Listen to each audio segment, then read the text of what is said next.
With that, let's just get started. I'll get got a presentation here Oh, to cool. All right. go through I this. I was like, because I'm gonna learn a lot in this one. Yes, I'll Like, try Yeah, to I'm not not very go familiar with these guys. too crazy with all the lore and stuff. okay. But yes, hello. I am the table, and today I am here to pitch you guys on Goro Akechi versus Oberon Vortigern, All Persona right. 5 versus Fate Grand Order. And to just start things out, I just want to let you guys know that I will be recording this for YouTube. Yeah, I know we've gotten this a few times now, but I just want to make sure it's all out there and all that jazz. Sounds good. I see strike a pose, and Yep, I am. strike a pose. Yeah. There you go. All right. And now let us get started with a quick rundown of our two lovely contestants for this potential fight to the death. First off, we have Goro Akechi. He is the second coming of the Detective Prince, having solved many cases despite his young age. He has a strong sense of justice and is one of the first to question the Phantom Thieves' methods of, kind of sort of brainwashing people into being good. However, he ends up joining the thieves and is strong enough to be considered an equal to their leader Joker, starting a friendly rivalry with him. His likes include pancakes, Featherman, and Joker. All right. And on the other hand, we have Oberon. He is the fairy tale king of the forest. He is a servant and an ally to proper human history against the evil Queen Morgan Le Fay and the Lost Belt of Fairy Britain. I won't go too into talking about lore too much. All you really need to know is that the Lost Belts are alternate histories where humanity didn't really progress like they should have, so they got pruned from the timeline, and Morgan wants to make her timeline the main timeline instead of ours. So that's kind of the Because Morgan Le Fay. yeah. There's more to it than that, but that's the kind of the short version. Cool. And Oberon is the one who trained the Lost Bolt version of Arturia in magic to the best of his ability, which something Boomstick would very much like. Includes how to make magic pipe bombs. All right. And while he is not necessarily a great frontline fighter, he is willing to defend the weak alongside his insect army. And his likes include bugs and his master, aka you. So all in all, they're just a couple of nice, charming young lads who would never, ever, ever do anything wrong. Well, except for the fact that they are, in fact, a couple of lying bastards. Akechi is actually the Black Mask, an assassin who has been killing lots of people since even before the game started. He's actually killed several family members of your party members. His plan was to join the thieves and kill Joker. He has a hollow sense of justice, which he uses to help justify his murders. And his ultimate goal is to kill his boss and secret bastard father, Shido, who was also the guy who got Joker put away in the first place. His dislikes are his dad and Joker.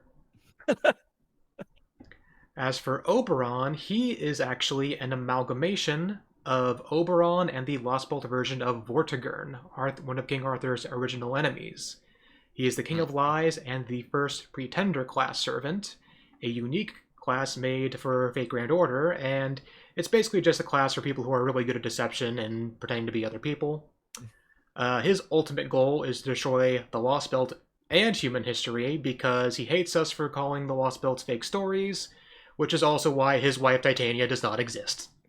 So, a lot of stuff for him there. His dislikes Right. are literally everything, but most especially himself. Bummer. Yeah. And then, kind of wrapping up their character arcs, both of them seem to die tragically after fighting their rivals, but end up coming back to help fight a greater threat. At this point, they kind of just forego their kind-hearted personas, and despite all their protests, it's hinted that deep down they actually do like their rivals and wish they could be friends. The whole roller coaster. Yep, Right. big Full roller circle. coaster. So, going into their connections, I think it's kind of obvious to tell from how I put that together. Yeah. They have extremely similar character arcs, which Mhm. is also helped reflected in their outfits and their color schemes. They go from a heroic prince to a dark knight and then a reluctant Yeah. ally, as well as having a lot of connections to English and European folklore, with Oberon having his personas Akechi and Loki, and Oberon and Vortigern being Oberon and Vortigern. And Okay. Yeah. yeah. And then going into kind of just the appeal of the fight. For one thing, it's a villain versus villain fight. Those are always fun. And they're both very popular characters from their respective series, with Akechi's rivalry with Joker making him very popular in P5, and then increasing when P5R expanded on his storyline. And Oberon was a breakout character from Avalon the Fae, one of the most popular chapters of Fate Grand Order. And he was such a breakout that when Nasu, the creator of Fate and the writer of this chapter, saw his art, he was so impressed he decided to rewrite the chapter a second time. This chapter being longer than the entire Lord of the Rings trilogy combined. So what? Yes. Wow. All right. Yeah, he was that impressed by their art. Other than that, I think Fate and Persona just vibe well together as a series matchup, you know, with the way they deal with history and mythology and summoning and all that. And then for the most important connection for these two, Toxic Yaoi fans love them. Oh no. Of course. Yes. Yes. And I can say that this one is an absolute fact because I'm Toxic Yaoi fans and I can fix them.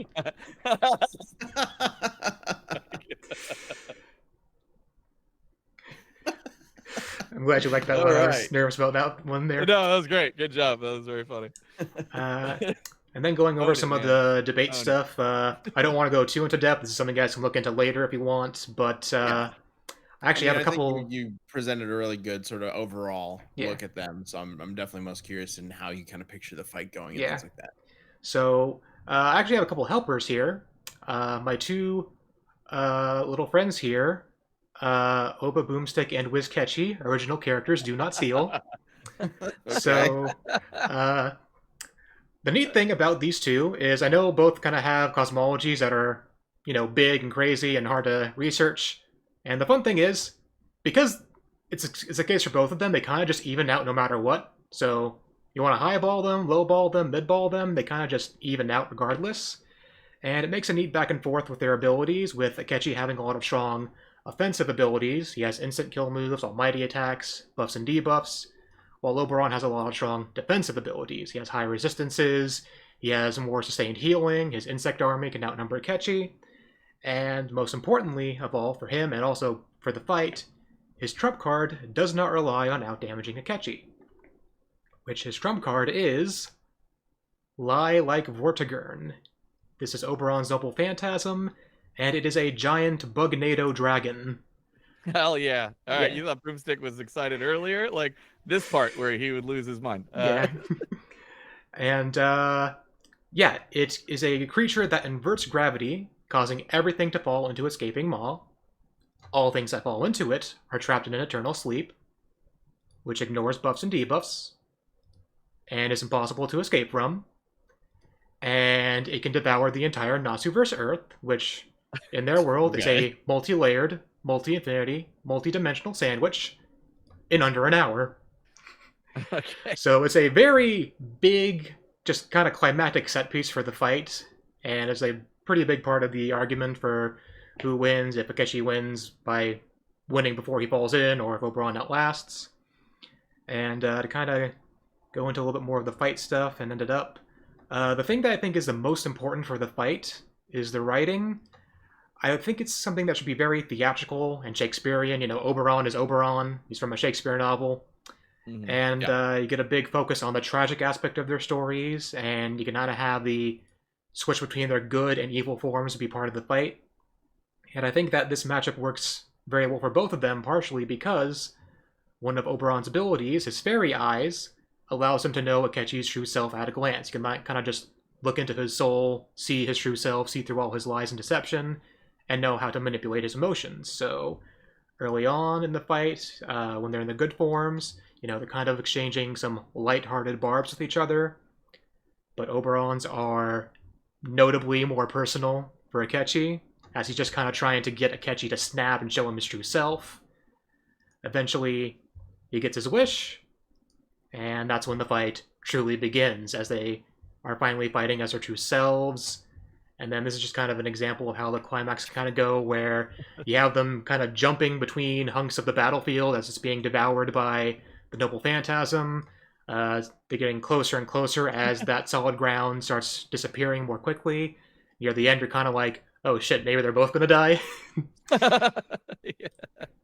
And in terms of just who wins the fight, I don't think there's I'm curious how this all ends up. Yeah. Come on. Yeah, Oh, right. okay. I think there's no real way to end this other than just having the winner be left alone, realizing they have killed the only person in the universe possibly who could truly understand them.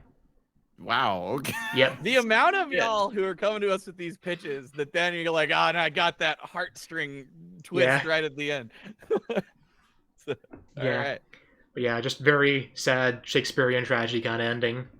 That's what And- we want to do with Yeah. Death Battle. We want to make people sad. Sometimes. Yeah. Sometimes You we gotta have that angst. Yeah, like, you know. They're a couple angsty boys. You gotta give them the angsty ending. And yeah, that's kind of the main meat and potatoes. I have a couple little extra things here. I have a script I wrote if you guys are at all interested in reading that at some point in the future. Oh, cool.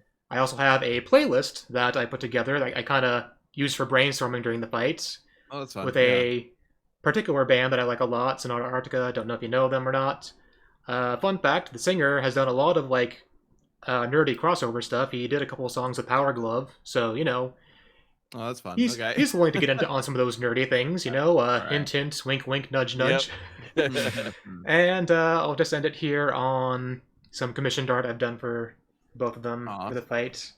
And yeah, that's pretty much all I got here. Pitch. Yeah, this is great. Thank you. Whole presentation. If you want to, given that you got like links and things in it, feel free to send us this PowerPoint, this presentation to the email that just popped up in chat. Should be the same email that you've been already kind of like communicating with. Yeah, that way we could reference it later or check out those links, things like that. All right. Awesome. Yeah, but it makes a lot of sense. I knew pretty much nothing about either of these characters going into this, and now I totally get why it makes sense and would be cool. All right, I'm glad to hear it. Yeah. Do you have any other questions? More like rival thing with Joker, but like I was looking at. I'll be honest. When I first read this name, I just read Goro versus Oberon. I'm like Mortal Kombat. Oh. Very good. Like, what's going on here? And I heard the whole thing. I'm like, okay, this is different. Yeah. Yeah, love it. That's a really fun idea. And hey, we love those the edgy complicated, torn apart, emotionally struggling edgelord boys. It's definitely something that is a big plus for whenever I was talking about the fight. It's just all the angst and the edginess. Yeah, we gotta have a fun time writing that. Yeah. Well, great pitch. This has been a very fascinating call for sure. Absolutely. Right. Glad you enjoyed it. Thank you again for supporting the Kickstarter. You're very welcome. It. Yeah. All right. All right. Have a great rest of your day. You too. Thank you very much. Bye.